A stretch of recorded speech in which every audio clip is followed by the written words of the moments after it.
Good evening. For 5 days now, we Americans have watched and prayed for our neighbors in Texas. They are battered but fighting back against Hurricane Harvey. Nearly 52 inches of rain have fallen. That's a record for the continental U.S. It's caused a flood the size of the Grand Canyon. The human cost so much harder to measure. Lives lost, livelihoods swept away. Right now, at least 32,000 people in shelters. That number will climb. And even as the floodwaters recede in Houston, fear of what they'll leave behind, from alligators and snakes to toxic waste that could poison survivors long after the storm. It is not over yet.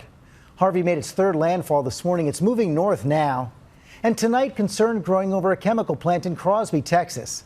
The company warns that an explosion is very possible and they have no way to stop it. Harvey's victims need help, lots of it. And tomorrow, our parent company Disney is holding a day of giving, a fundraising telethon that begins with our local affiliates, GMA, and throughout the day on ABC, ESPN, Freeform, Radio Disney, and our social platforms. You can find the details on abcnews.com and the numbers on the bottom of your screen. And we're going to tell you more about how you can help throughout the hour. Right now, our correspondents are spread across the storm zone. And we begin tonight with ABC's Gio Benitez just outside Beaumont, Texas, where an all-hands-on-deck rescue effort is underway. Good evening, Gio. That's right, George. We are seeing so many selfless acts here in Orange, Texas, and I want you to just take a look here. We are seeing so many people still come in here with these boats. They are using these boats. They are bringing them from all across the country to help people in those flooded homes, get them out to safety, get them out to dry land. Now, I want you to take a look at this video right now. It was released late today by the Navy, and you can see there's this video there in Beaumont, Texas. You can see those dramatic air rescues. We've seen residents get to their rooftops to avoid those floods. That's exactly how the Navy has been finding these people. You can even see this family right there, the Navy pulling them up off of their roof. And in nearby Port Arthur, the most vulnerable, the elderly, stuck in a flooded nursing home, rescuers pulling all 70 of them out to safety. And we're really seeing these everyday Americans jump into action in a really remarkable way. And you know, we hear about this country being divided, but here in eastern Texas, I can tell you, it could not be more unified. George. We are seeing it. We feel it. Gio, thanks very much. I'm here with our chief meteorologist, Ginger Z, for more on this. And Ginger, we just saw those new floods right there. So hard to wrap your head around the scale of this storm. The scale of it is everything, and the timing. So imagine dropping 20 to 50 inches of rain from New York City to Boston. That's the expanse of land we're talking about, George. Look at these maps. You can see all the white there would be the 20 plus, but of course there was the 30 to 40. Places like Port Arthur, Texas getting hit so hard. Even though the rain has stopped for the hardest hit areas, the rivers are still rising. Now I want to take you to that glimmer of hope, the good news that we got tonight.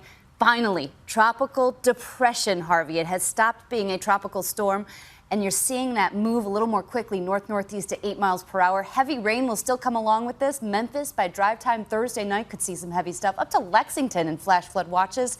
Harvey will be eventually done with us. We can say goodbye to the storm itself by this weekend. So it's picking up steam right now, but the big problem was it just sort of parked over Houston. The big question, why? The history of this is incredible to look at. Let me show you this. So the landfall was late Friday night. It comes on, it sits, it spins, it does a little loop. It goes back to the Gulf of Mexico, and then it makes another landfall early this morning, still as a tropical storm. That's why you had so much rain in place. Why did it all happen? You had two big high pressure systems sandwiching this storm, not allowing it to move. The steering current, or the jet stream, was just too far north. Finally, we've separated those two, and it's starting to jet northeast. Okay, Ginger, stand by. We'll come back to you later. Houston is the largest American city ever to be hit like this by a storm, and our chief national correspondent, Tom Yamas, has been on the scene for days. Good evening, Tom. George, good evening to you. We got to Texas Saturday night, seeing up close what this storm has done to America's fourth largest city. Up to 40,000 homes destroyed. This storm could cost more than $100 billion in damages. Here on the ground, we've witnessed it all, from incredible rescues to a body being discovered in a parking lot right in front of us. There's an old rule when riding out a hurricane, and Houston is now testament to this. The wind will hurt you. The water will kill you.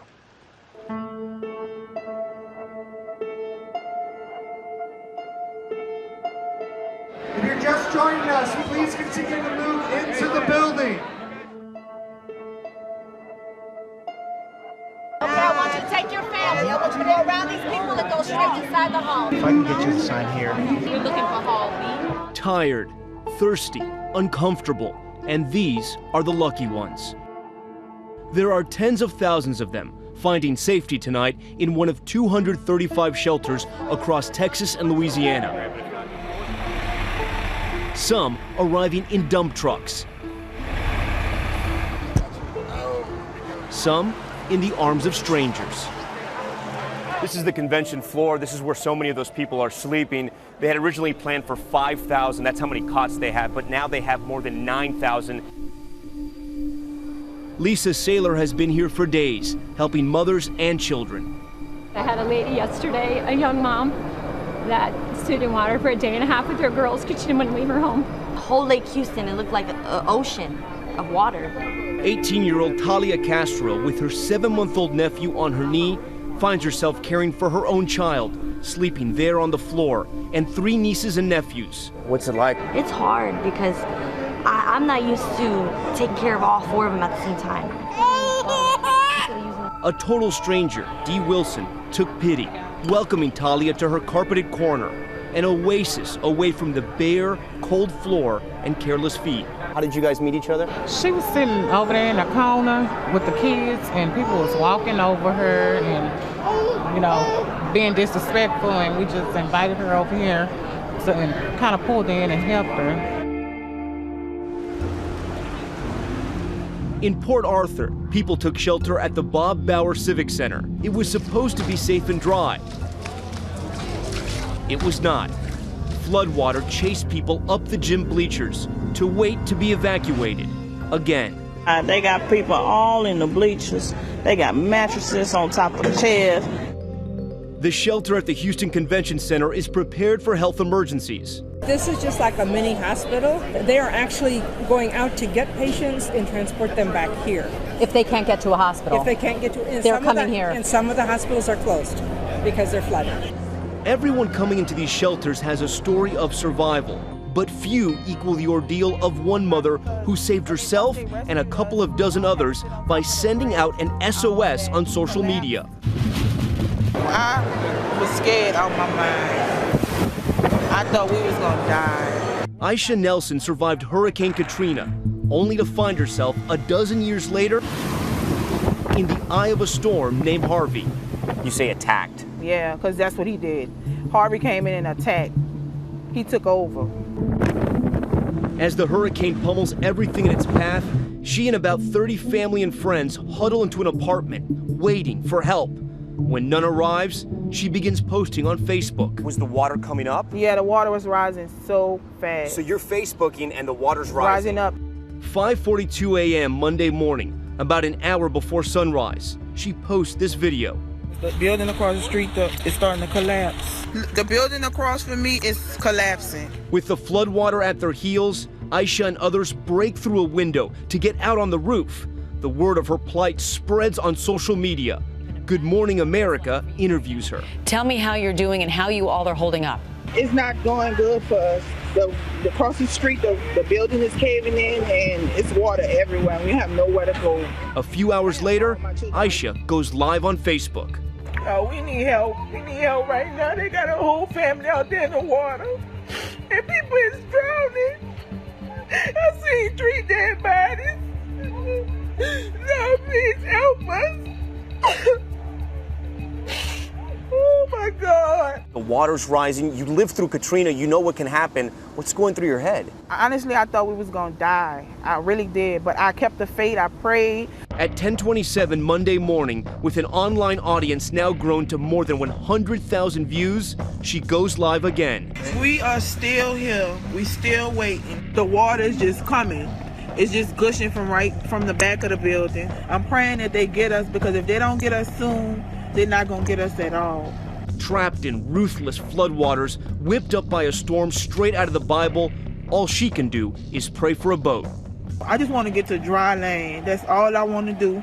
And then a miracle with an outboard motor, piloted by James Murphy and some other men.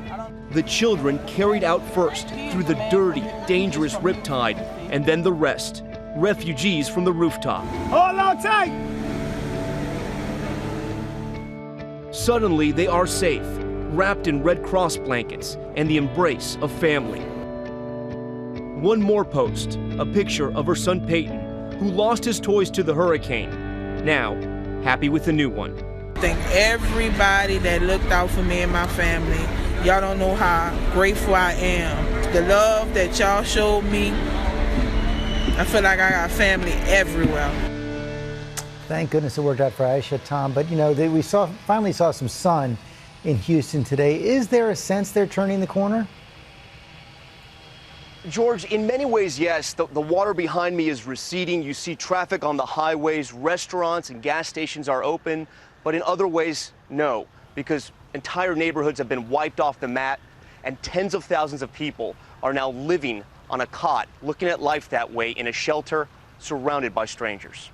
As the governor said, this is going to take years. Tom Yamas, thanks very much. As part of ABC's Day of Giving, you can help those affected by Hurricane Harvey by visiting redcross.org/ABC, calling 1-855-999-GIVE, or texting the word Harvey to 90999 to make a $10 donation. Hi everyone, George Stephanopoulos here. Thanks for checking out the ABC News YouTube channel. If you'd like to get more videos, show highlights, and watch live event coverage, click on the right over here to subscribe to our channel, and don't forget to download the ABC News app for breaking news alerts. Thanks for watching.